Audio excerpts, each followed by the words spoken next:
আসসালামু আলাইকুম কাকা। ওয়ালাইকুম সালাম কাকা।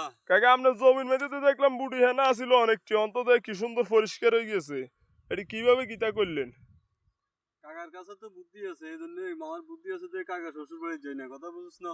আচ্ছা, ওই একটা কথা আছে না, বুদ্ধি থাকলে শ্বশুর বাড়ি ঘর জামাই যাওয়া লাগে না। আন্নারা তো দেখছি এদিন কেন হরবাই দিয়েছেন। আর শুধু আমি যাইনি হরবে।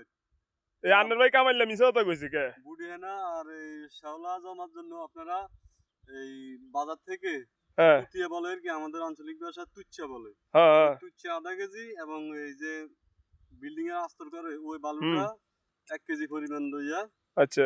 তুতিয়া দা ফিসাইয়া পাউডার করতে হবে, পাউডার কইরা বালুর সাথে মিক্স কইরা হ্যাঁ। আপনি 5 ঘন্টাতে মারতে পারবেন। বালু আচ্ছা 1 কেজি, তুচ্ছি আধা কেজি।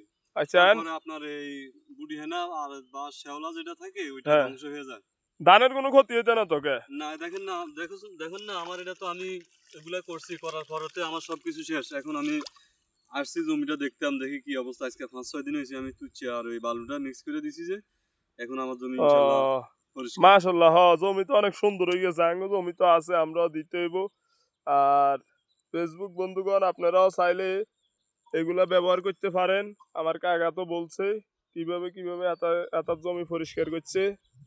5 ঘন্টাতে আধা কেজি তুচ্ছা 1 কেজি পাউডার বালুই দিয়া পাউডার করে এরপর দিয়ে 5 ঘন্টাতে মারিয়া দিবেন।